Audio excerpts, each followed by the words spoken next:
जय श्री कृष्ण। बोलो भागवत भगवान की।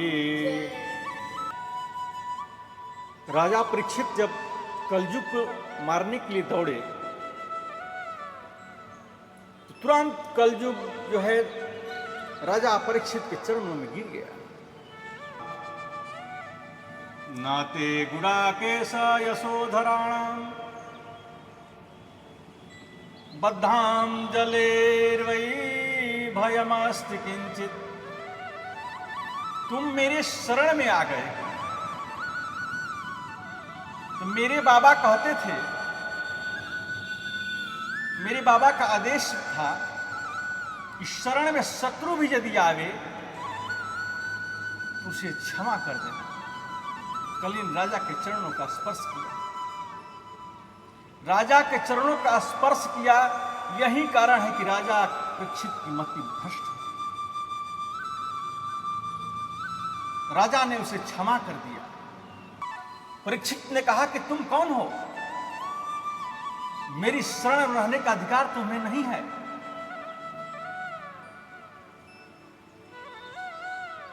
तुम कौन हो? बोला, मैं कलयुग हूं। राजा परीक्षित बोले कि मेरे शरण में रहने का तुम्हारा अधिकार नहीं है।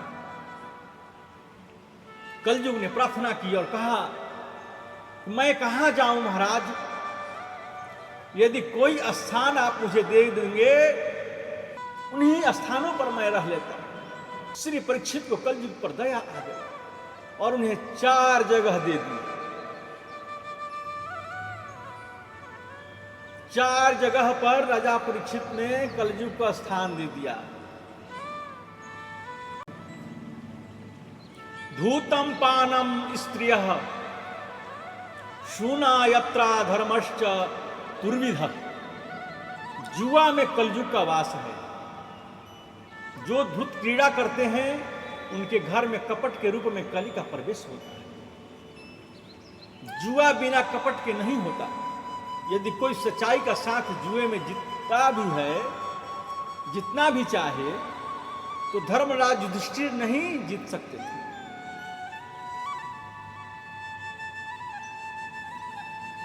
सुरापान मानव को कैसा बर्बाद कर देता है कि शराब पीने वाला ऐसे ऐसे आदमियों को देखा जो शराब के मत होकर गंदी नालियों के आधे मुंह पड़े हैं। मदिरा के मद के रूप में कलयुग में वास करता है। पर स्त्री गमन करना इस कुत्सित काम के रूप में कलयुग वास करता है। किसी भी प्राणी की हिंसा करना उसमें भी कलयुग का वास है। ये 4 जगह जो है राजा परीक्षित ने कलयुग को जगह दे दी कि जाओ इस 4 जगह पर तुम वास करो। तो 4 जगह कौन कौन है? जो जुआ खेलता है, जो धूर्त क्रीड़ा करता है, जो पर स्त्री गमन करता है और जो शराब पीता है। लेकिन कलयुग ने देखा कि जब तक राजा पर असर ना हुई हो उस राज्य में रहने का क्या मतलब? राजा श्री परीक्षित ना जुआ खेलते हैं, ना शराब पीते हैं, ना पर स्त्री गमन करते हैं, ना किसी की हिंसा करते हैं। तो कली बोला, ये सब जगह तो गंदी है, कोई अच्छा सा स्थान दे देते तो बड़ी कृपा हो। तो जाने क्यों परीक्षित के मुंह से निकल गया कि जाओ स्वर्ग में भी तुम्हारा वास होगा। परीक्षित का मुकुट भी तो स्वर्ण का था। कलयुग ने सूक्ष्म रूप लिया और मुकुट में जाकर प्रवेश होकर मस्तिष्क में प्रवेश कर गया। लेकिन गीता में लिखा है कि धातुनाम अस्मि कांचना। गीता में कृष्ण कहते हैं कि संसार में जितनी धातु है उसमें स्वर्ण मेरा रूप है। सोने के रूप में मैं वास करता हूं। वेद में सिद्धांत के रूप में लिखा है कि हिरण्यगर्भ माने जिसके पेट में सोना है, इसलिए हिरण्यगर्भ भगवान का नाम है।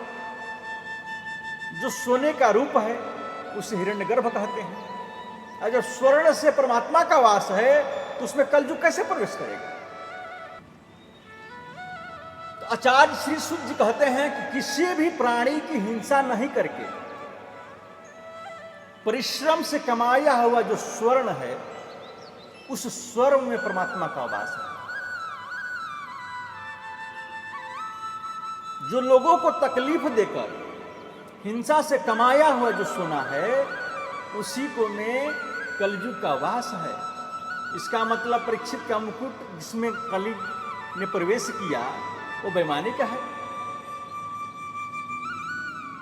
और क्या ईमानदारी का नहीं है। ऋषि परीक्षित ने जो मुकुट पहन रखा था वो पांडवों का मुकुट नहीं था, ये जरासंध का मुकुट था। जरासंध को मारकर पांडव लोग इस मुकुट को ले आए और जरासंध तो बड़ा पापी था। इसी दुर्गुण की वजह से उस मुकुट में होकर कली मस्तिष्क में प्रवेश करे।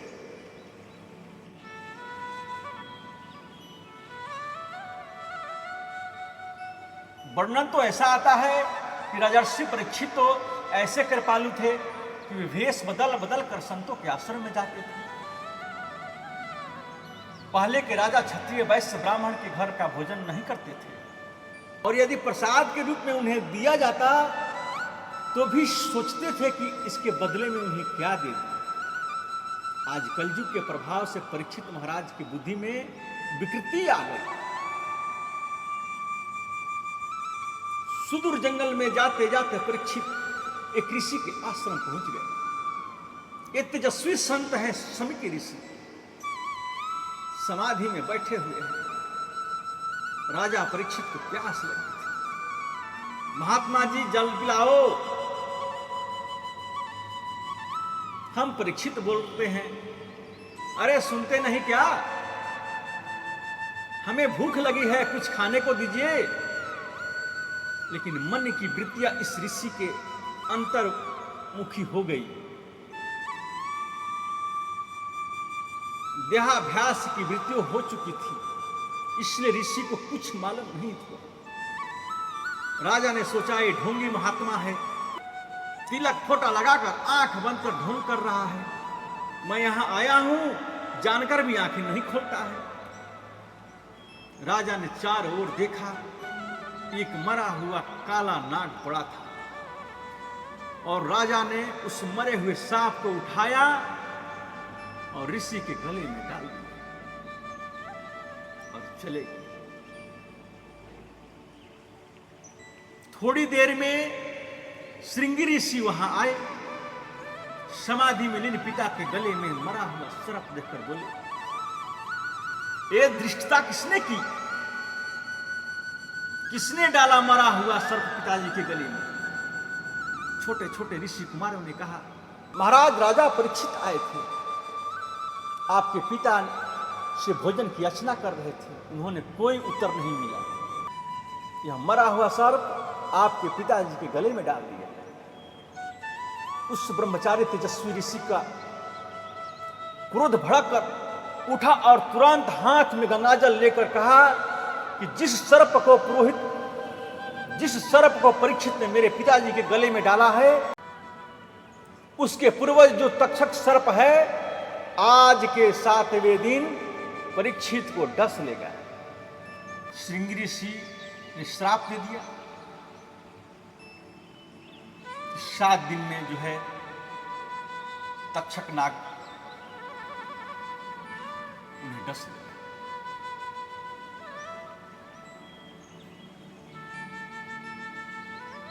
उनकी अकाल मृत्यु हो जाएगी। उन्हें भारत का सम्राट होने का गर्व है, बाण रूपी बाण को चला दिया। लेकिन परीक्षित महाराज ने सायंकाल महल में लौटकर मुकुट को जैसे ही उतार कर रख दिया, वह बोले ये मैंने क्या अपराध कर डाला।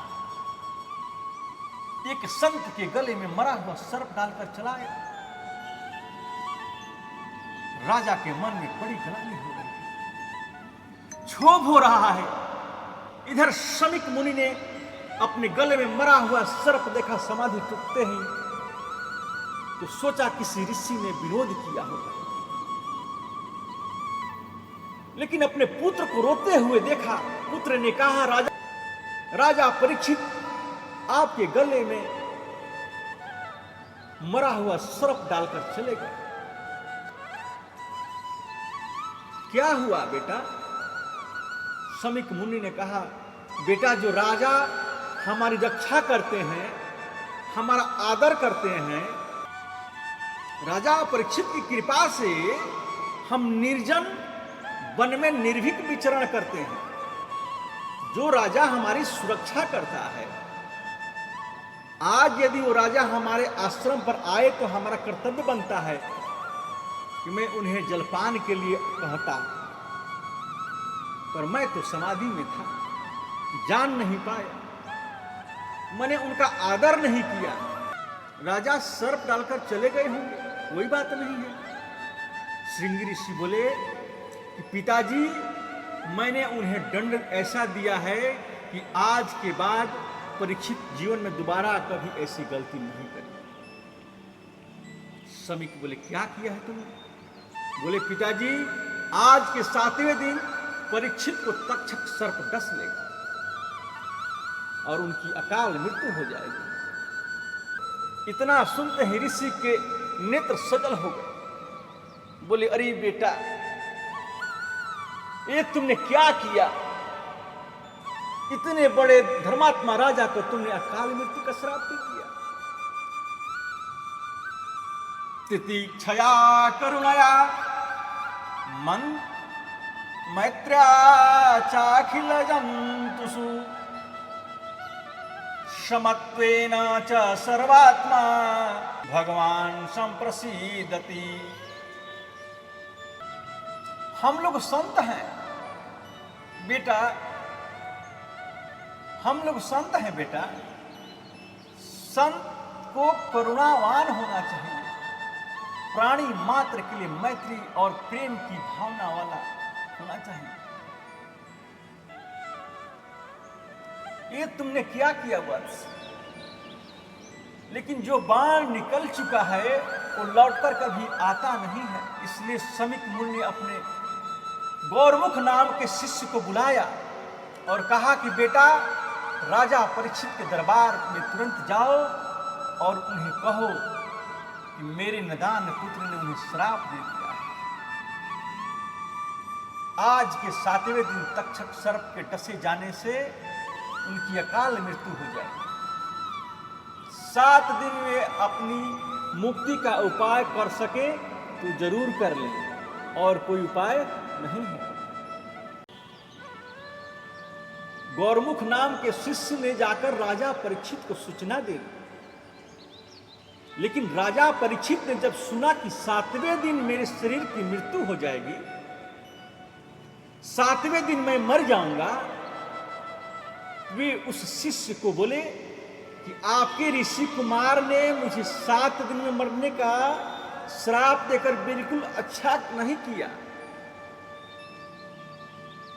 क्योंकि मेरे शरीर ने एक संत का अपराध किया है। मैं तो उस शरीर को 7 मिनट भी रखना नहीं चाहता।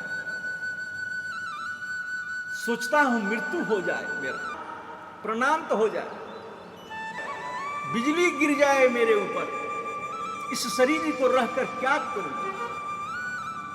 वैसे मैं स्वयं कल आकर ऋषि से क्षमा याचना करने वाला था, लेकिन जैसे गोविंद की इच्छा, परीक्षित महाराज ने मंत्री को सूचना दी, हमारे ज्येष्ठ पुत्र जन्मेजय को राजगद्दी पर बैठाने की व्यवस्था करिए, तैयारियां करिए। सारी तैयारियां आनन फानन में हो गई।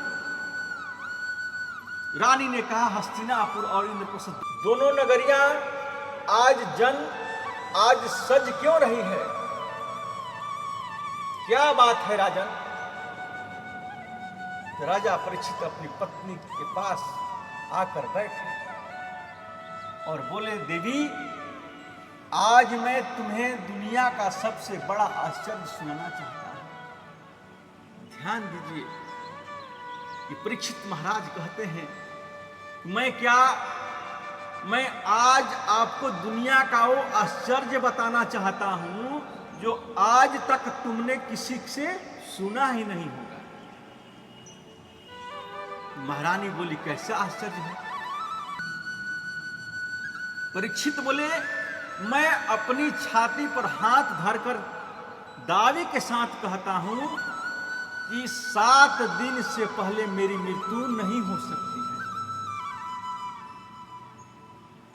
7 दिन से पहले मैं मर नहीं सकता, मेरी मृत्यु नहीं हो सकती। और ऐसा कहना, इससे बड़ा आश्चर्य दुनिया में कोई नहीं है। कोई कह सकता है कि मैं 7 दिन पहले नहीं मर सकता। 7 सेकंड का भरोसा नहीं है, 1 सेकंड का भरोसा नहीं है। जीवन का क्या भरोसा है?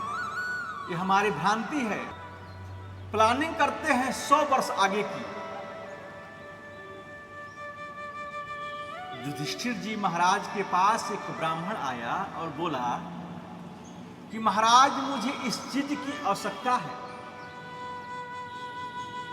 युधिष्ठिर जी ने कह दिया कि पंडित जी, आज मैं बहुत व्यस्त हूं, कल आकर ले जाइएगा। इस बात को सुनते ही भीमसेन ने ढिंढोरा पीट दिया, मृदंग बजाना शुरू कर दिया। युधिष्ठिर बोले कि मृदंग क्यों बजाते हो?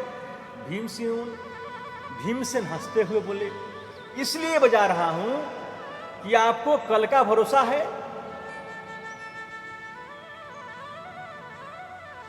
अरे भरोसा तो ये भी मत करो कि भरोसा तो ये भी ना करो कि जो सांस निकल गया वो लौटकर आएगा कि नहीं आएगा।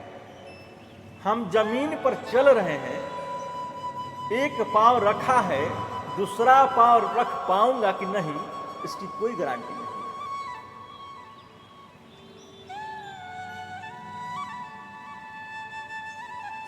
परीक्षित जी कहते हैं, लेकिन मैं दावे से कहता हूं कि मैं 7 दिन से पहले नहीं मर सकता, क्योंकि संत का वचन कभी झूठा नहीं हो सकता। 7 दिन तो मुझे जीना ही होगा। परीक्षित अपने बेटे का राज्याभिषेक करने के बाद तुरंत अपने गृह का त्याग करके चले। लोग तीर्थ में भी जाते हैं तो 25 जोड़ी कपड़े आयरन करके पहले से ही बैग में डालकर रखते हैं। पता नहीं क्या मिलेगा कि नहीं मिलेगा। यही सब करना था तो तीर्थवास करने का क्या फायदा। तो परीक्षित ने राज का त्याग किया तो एक लोटा भी अपने साथ नहीं लिया, सर्वस्व छोड़कर वन में चले गए और पतित पावनी गंगा के किनारे एक वृक्ष के नीचे जाकर बैठ गए। वहां समाधि में बैठ गए। 7वें दिन तो मुझे मरना है, अब क्या चिंता है। बड़े बड़े संतों को पता चला कि राजर्षि परीक्षित को 7वें दिन तक्षक सर्प ने डसने का श्राप मिला। अत्रि, वशिष्ठ, च्यवन, गौतम, देवल, देवरात, दुर्वासा, भृंगु, अंगिरा, कश्यप, वामदेव समस्त संत वहां पहुंचे। राजन, हम ये क्या सुन रहे हैं? आज के 7वें दिन आपको तक्षक सर्प डस लेगा, आपकी मृत्यु हो जाएगी। राजा ने कहा, नहीं, मुझे कोई श्राप नहीं लगा, मुझे तो बहुत बड़ा वरदान मिला है भगवान। गिरजा संत समागम क्षमा लाभ पछुआन। यदि वो ऋषि कुमार मुझे श्राप नहीं देता तो आप जैसे समस्त संत दर्शन देने चले आते। ऐसा श्राप मुझे बहुत पहले मिल जाना चाहिए था। मैं तो इसे वरदान मानता हूं, श्राप कैसे कहूं। आप विचार कीजिए, तकरीबन 25,000 संत परीक्षित के पास आए।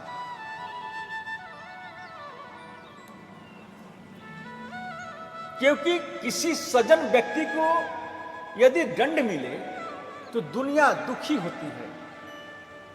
परीक्षित तो परम कृपालु हैं, संतों के हित चिंतक, धर्मपरायण हैं, प्रजा के रक्षक हैं।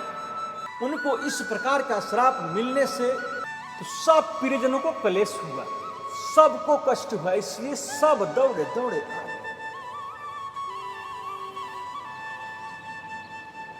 परीक्षित को सभा में ब्रह्मा के पुत्र वशिष्ठ मुनि बैठे हैं।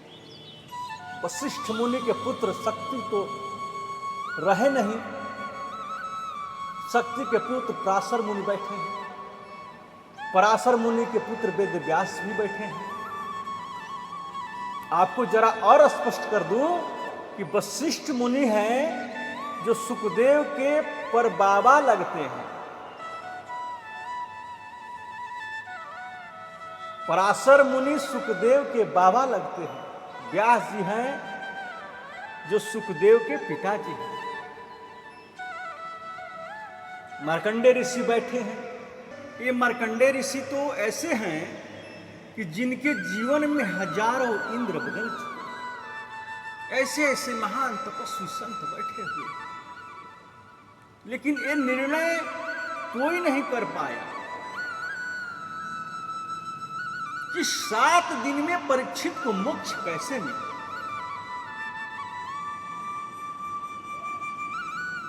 परीक्षित ने कहा कि मैं व्यर्थ की बातों में आप संतों का समय नष्ट नहीं करना चाहता, इसलिए केवल इतना बताइए कि 7 दिन में मरने वाले की मुक्ति का उपाय क्या है। वो कौन सा ऐसा प्रयत्न करे, वो कौन सा ऐसा उपाय करे कि जिसको 7 दिन में मुक्ति हो जाए। कोई निर्णय नहीं कर पाया, न वशिष्ठ जी, न व्यास जी, न पराशर जी, न कर्ण जी, न दुर्वासा जी, न भृंगु जी, न अंगिरा जी, न वामदेव जी, न कश्यप जी, न अत्रि जी, कोई निर्णय नहीं कर पाया कि 7 दिनों में मुक्ति कैसे हो।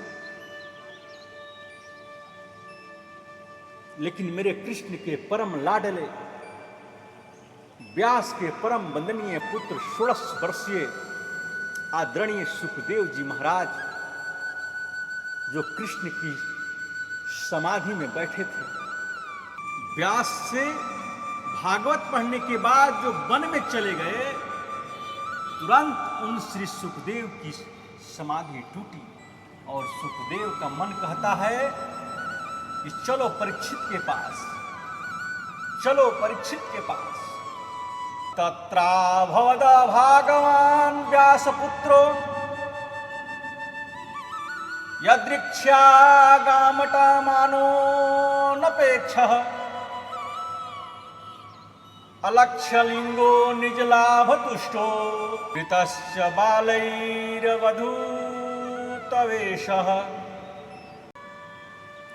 सुखदेव जी महाराज चले, 4 अंगुल की लंगोटी के अलावा उनके शरीर पर कोई वस्त्र नहीं था।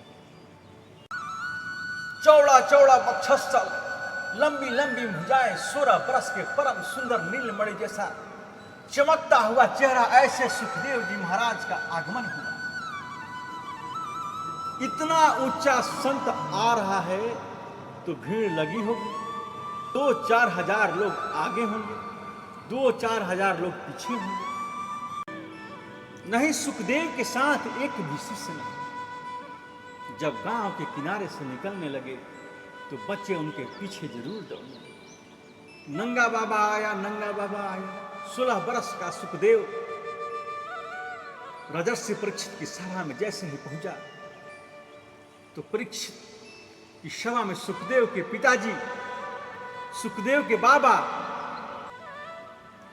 पराशर बाबा और भी सब लंबी लंबी उम्र वाले संत हैं, जो सब 16 बरस के सुखदेव को देखकर खड़े हो गए। बोलिए सुखदेव महाराज की। सुखदेव परीक्षित से बोले कि समझो मुक्ति तुम्हें मिल गई। राजा परीक्षित के हर्ष की सीमा नहीं रही। सुखदेव के चरणों में गिर पड़े। आपको सुखदेव जी का एक और परिचय दूं। सुखदेव जी का कोई आश्रम नहीं है। सुखदेव जी के पास पानी पीने के लिए कमंडलू भी नहीं है। केवल 4 अंगुल की लंगोटी पहने हैं। सुखदेव सभा में जाकर बैठे। सुखदेव का नियम था, जितना समय एक गाय को दूहने में लगता है उतनी देर एक द्वार पर खड़े होते थे। 5 घरों से भिक्षा लेते थे। द्वार पर जाकर ये नहीं कहते थे कि माम भिक्षाम देही। एक गाय को दुहने में 6 मिनट का समय लगता है। सुखदेव 6 मिनट तक द्वार पर खड़े रहते। कोई भिक्षा देता तो ठीक, नहीं देता तो आगे निकल जाते। छठे घर में जाते नहीं, सीधे वन में चले जाते। ऐसे तपस्वी संत, ऐसे कृष्ण का परम प्रिय लाडला संत राजा परीक्षित की सभा में स्वयं आ गए। आज उल्टी गंगा बह रही है। कुआं प्यासा के पास आ रहा है। प्यासा कुएं के पास नहीं गया।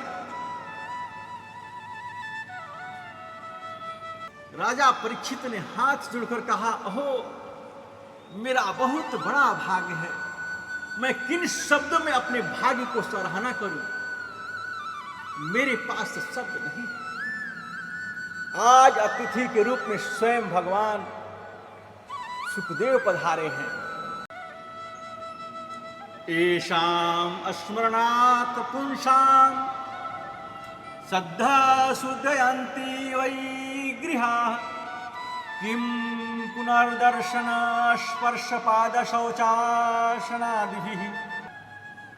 आप जैसे महापुरुष को तो नाम स्मरण मात्र से सब मंगल दूर हो जाता है। स्मरण मात्र से सब अमंगल दूर हो जाता है। आपके दर्शन करने का अवसर मिला, इससे बड़ा सौभाग्य क्या होगा। परीक्षित महाराज ने सुखदेव को पूजन किया। संतों को इशारा किया, ज्यादा प्रशंसा करोगे तो उठकर चले जाएंगे। इन्हें ज्यादा बड़ाई अच्छी नहीं लगती। इससे राजा परीक्षित ने सुखदेव का पूजन किया और तुरंत उनसे प्रश्न किया, भजन हरि भजन बिना विश्राम कहूं। परीक्षित बोले, तुम्हें परम आनंद मिला। आपका पदार्पण होने से मैं आपसे एक ही प्रश्न करना चाहता हूं। अतः पृच्छामि संसिद्धिं योगिनां परमं गुरुं पुरुषस्नेह यत्कार्य म्रियमाणस्य सर्वथा। जल्दी मरने वाले व्यक्ति की मुक्ति का क्या उपाय है। कितना संक्षिप्त प्रश्न है। जल्दी मरने वाले को क्या करना चाहिए, बस यही कृपा करके मुझे बताएं। परीक्षित चाहते तो यह भी कह सकते थे कि मेरी मृत्यु को टाल दीजिए, और सुखदेव टाल सकते थे, लेकिन ऐसा नहीं पूछा।